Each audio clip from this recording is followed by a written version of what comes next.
Oi pessoal, tudo bem? Vamos dar então continuidade à nossa aula 3.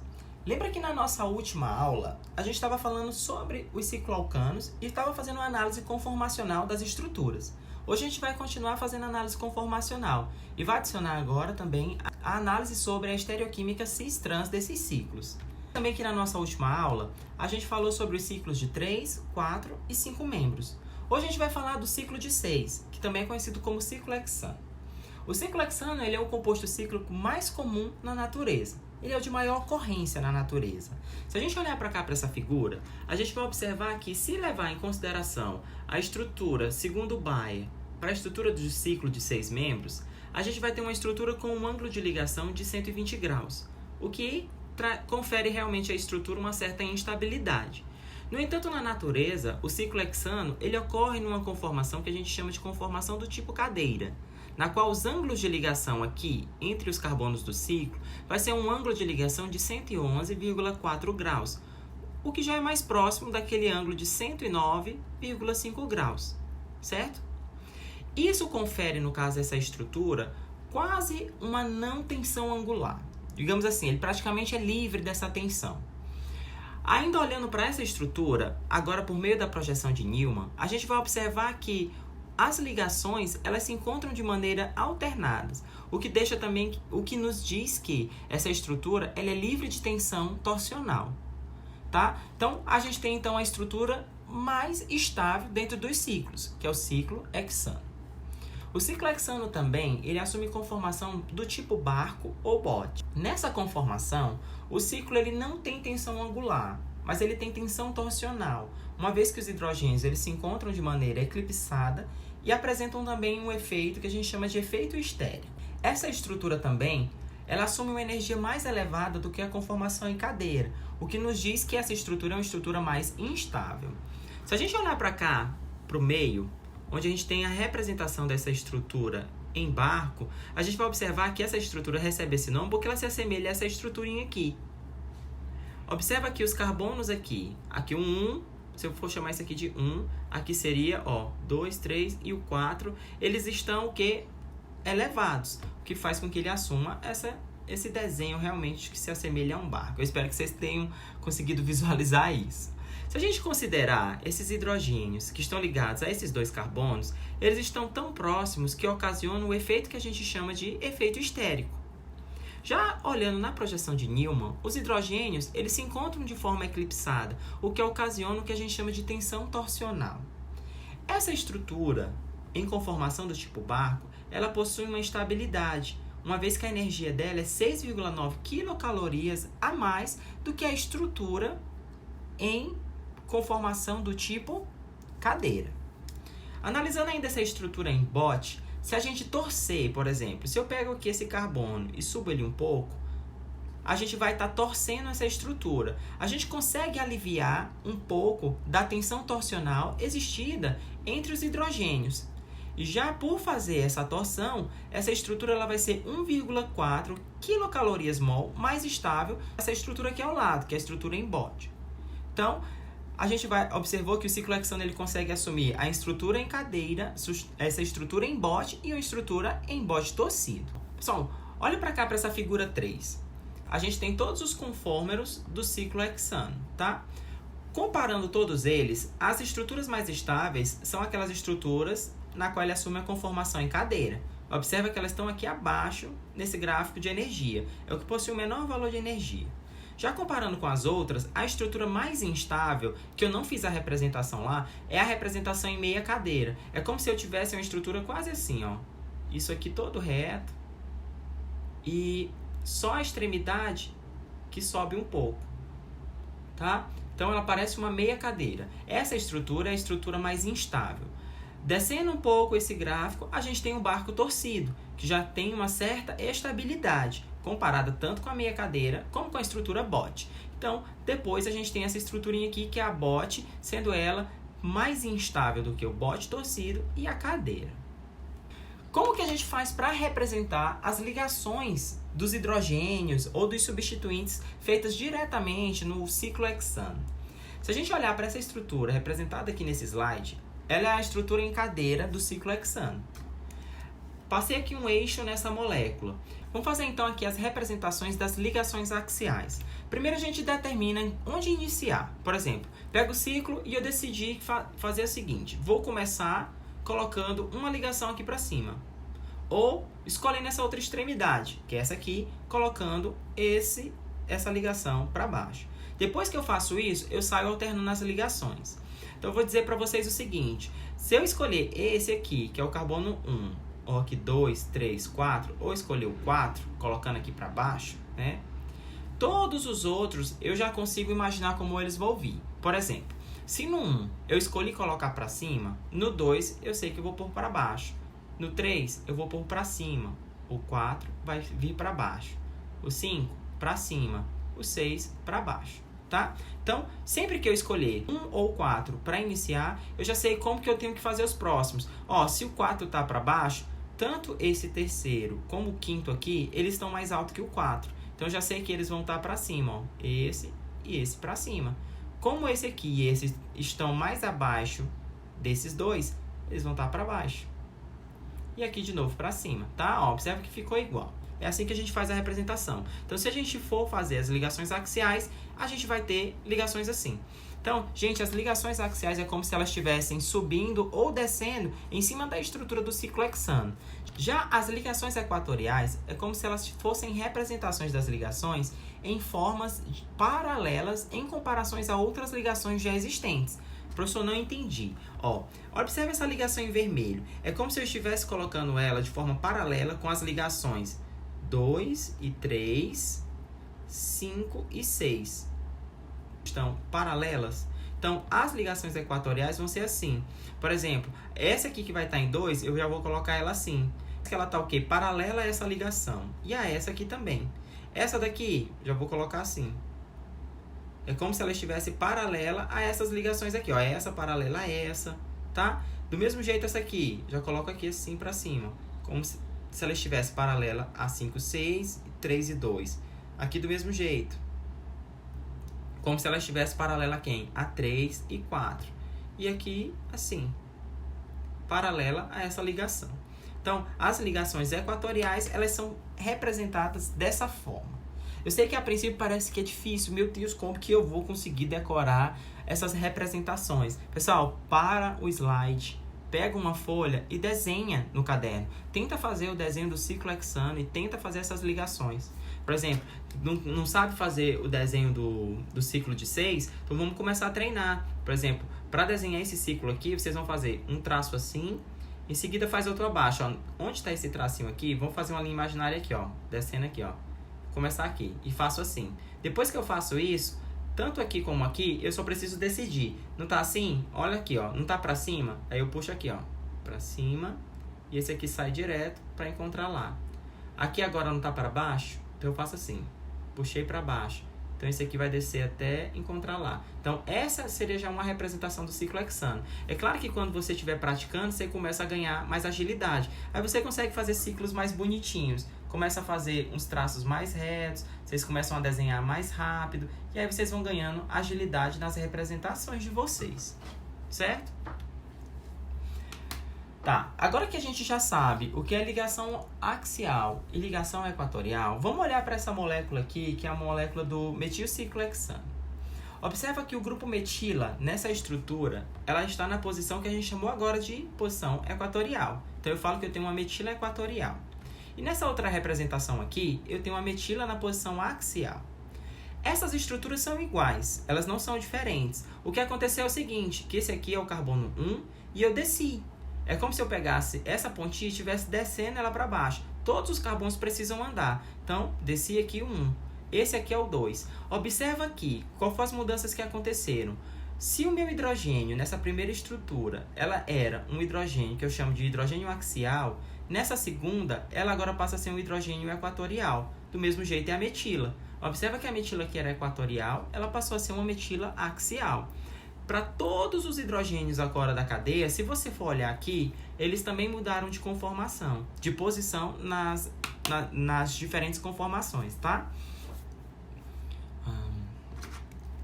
Para todos os hidrogênios da cadeia, se a gente for observar, a gente vai observar que, por exemplo, esse hidrogênio aqui, que está na posição equatorial, ele vai passar a ser axial nessa próxima estrutura, tá? Então, todos eles vão sofrer isso que a gente chama de alternância.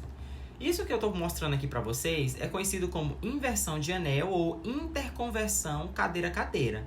As estruturas são as mesmas, eu só estou alternando essa mudança de configuração. O tempo de meia-vida para acontecer essa mudança é de 10 a menos 5. Então, gente, isso está acontecendo a todo momento, tá? Isso na temperatura de 25 graus Celsius. Então, dependendo de qual temperatura a gente vai trabalhando, a gente vai ter mais interconversões.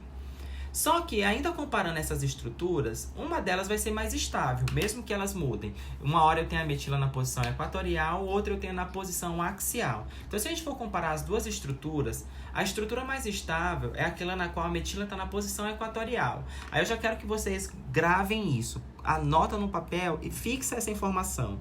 Sempre que eu estiver comparando ligantes a um ciclo, que seja o ciclo de 6, no caso do ciclo hexano, e ele se encontrar na posição equatorial, eu, por natureza, já tenho que acreditar que aquela estrutura é a estrutura mais estável.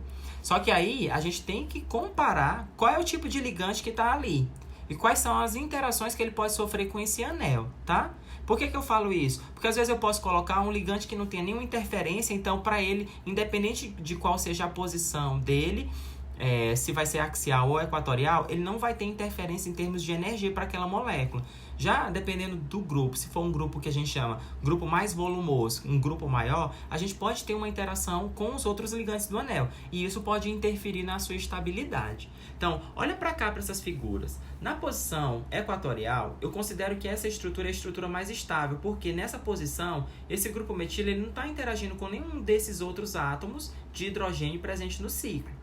Então, na natureza, naquela temperatura de 25 graus Celsius, mesmo que ele tenha um tempo de meia-vida de 10 a menos 5, eu vou encontrar os ciclohexanos aqui, o metilciclohexano, numa proporção de 95 para 5. Então, se eu tiver 100 moléculas dessa, 95 vai estar nessa conformação. Já os outros 5% vão estar nessa.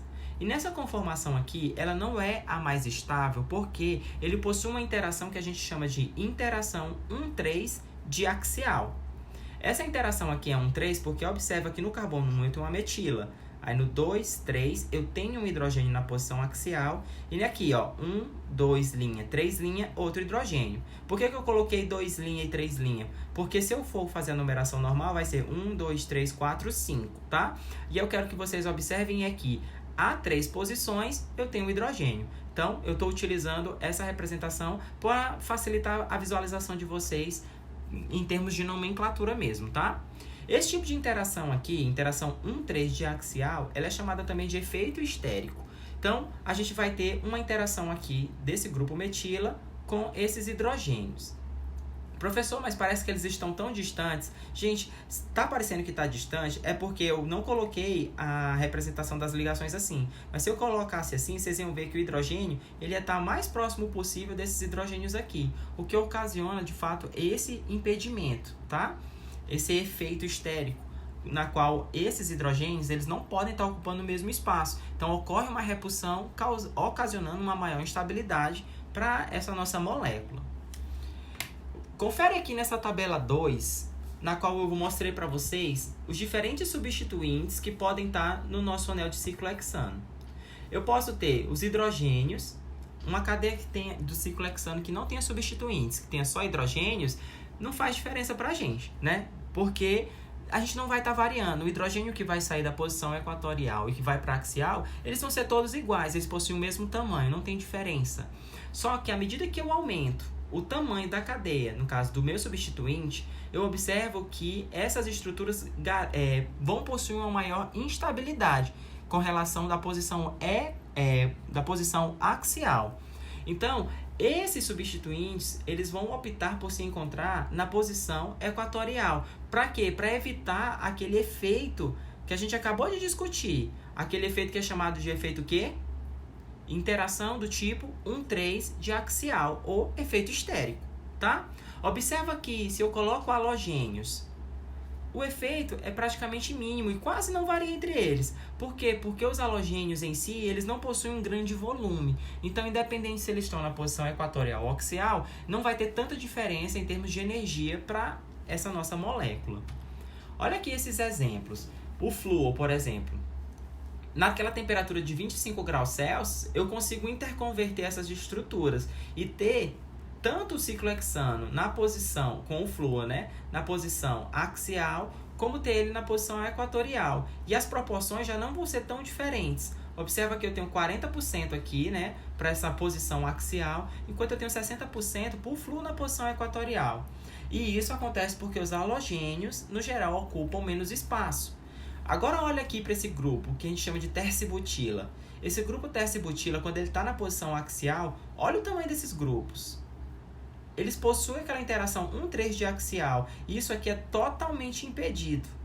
Então, olha o tanto que ele ocorre na natureza. Ele vai ocorrer em 0,01%. Então, dificilmente é capaz de se observar esse tipo de estrutura. E ele ocorre em quase 100% na posição equatorial, que é a posição mais estável.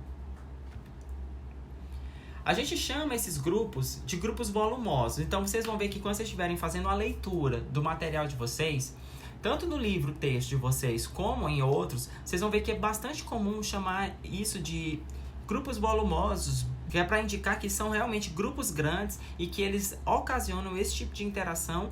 E muitas vezes a gente vai ver, vocês vão ver que nas reações de síntese, esses grupos são utilizados às vezes para impedir que uma reação aconteça, tá?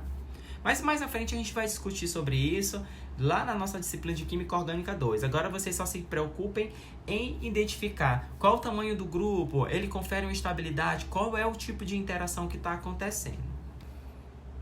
Então, aqui a gente vai ter agora os cicloalcanos dissubstituídos. Agora a gente vai ter o que a gente chama de estereoisômeros cis e trans. Mas, professor, o que são estereoisômeros? Lembra lá que quando a gente começou a falar sobre hidrocarbonetos, eu já falei para vocês que existiam os isômeros. Lembra que a gente também fez um exemplo que a gente tinha lá o C2, H6O. E que eu falei para vocês, tá? Essa fórmula molecular, qual é a molécula que a gente pode desenhar com essa fórmula? E a gente desenhou um álcool, lembram? E desenhamos um éter, tá? Ó, desenhamos um álcool e a gente conseguiu desenhar também a estrutura de um éter para a mesma fórmula molecular. E isso a gente chamou de isômeros conformacionais, que é quando a gente possui uma mesma fórmula molecular, mas consegue desenhar moléculas com funções diferentes. Aqui a gente tem também isômeros, só que a gente chama de estereoisômeros, porque eles possuem a mesma fórmula molecular e os ligantes estão na mesma ordem. A diferença é que eles ocupam locais diferentes no espaço. Então, nessa primeira estrutura, a gente tem grupos metíls para cima, enquanto que na segunda a gente tem grupos metíls, um para cima e o outro para baixo. Essas posições para cima do anel e abaixo do anel possuem nomes. Então, dois substituintes que estão do mesmo lado do anel, eu vou chamar eles de cis. E quando eu tiver dois ligantes, dois grupos ou átomos que estejam em posições diferentes, em lados opostos, eu vou chamar eles de trans, tá? Então, se a gente olha para essas duas estruturas, eu vou perguntar para vocês, gente, quem que vocês acham que é mais estável?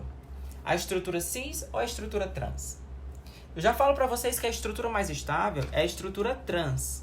E isso acontece porque, se a gente olhar para a estrutura cis, esses dois grupos metílicos, eles vão ter uma certa interação no espaço, que a gente chama de tensão de Van der Waals, conferindo a um valor de energia de 5 kJ por mol, sendo menos estável do que a estrutura trans. Então, já fica ciente que sempre que eu tenho estrutura trans, provavelmente eu vou ter uma maior estabilidade. Vamos comparar então os ciclos de 6 carbonos. Olha para essas estruturas. Eu já estou deixando para vocês a informação de que a estrutura trans ela é 7 kJ por mol mais estável do que a estrutura cis. Aí eu faço a pergunta para vocês, por que o isômero trans é mais estável? Já vou logo de antemão falando, diferente daquela estrutura anterior, esses grupamentos aqui estão muito distantes. Então, eles não vão interagir, tá? Então, não tem essa interação que traga essa instabilidade. Vamos tentar, então, visualizar na conformação em cadeira e tentar explicar por que essa estrutura trans é mais estável do que a cis. Vou numerar aqui para vocês, ó, que aqui é 1, 2, 3 e 4. E aqui na nossa representação, esse vai ser o nosso carbono 1, que é o 2, 3 e o 4. Observa que no carbono 1, o grupo metila está para cima, então ele está na posição axial.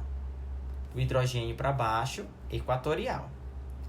Aqui no carbono 4, a metila está para cima, então ela fica para cima, está na posição equatorial. O hidrogênio para baixo, posição axial.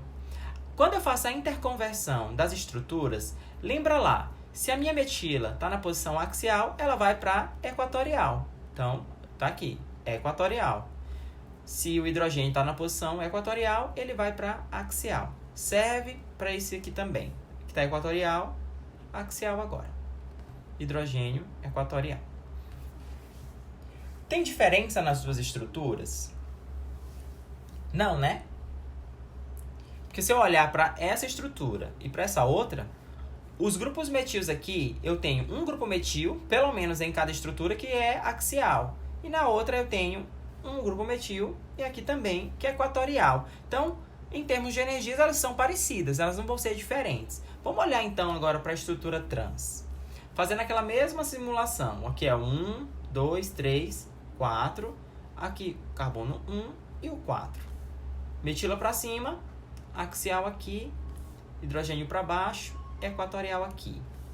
Metila agora está para baixo, então ela vai ser axial aqui e equatorial aqui.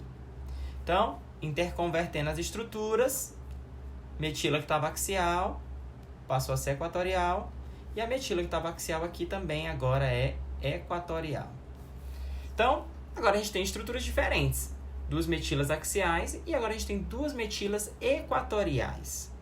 Pessoal, lembra que na nossa discussão, lá atrás, quando a gente estava falando dos ligantes, que aí eu coloquei para vocês uma metila e coloquei que ela poderia tanto ficar na posição axial como na equatorial, eu dei uma informação para vocês. Eu falei, gente, guarda essa informação. A posição equatorial é a posição mais estável. Existem situações que ela pode ser instável, mas vai depender do tipo de ligante e quais são as interações que esse ciclo pode oferecer. Nesse caso aqui, a gente está comparando o grupo metil, novamente. Então, as interações que ele pode ter são aquelas interações 1, 3 de axiais, com os hidrogênios nas posições 3 e 5 do ciclo, tá?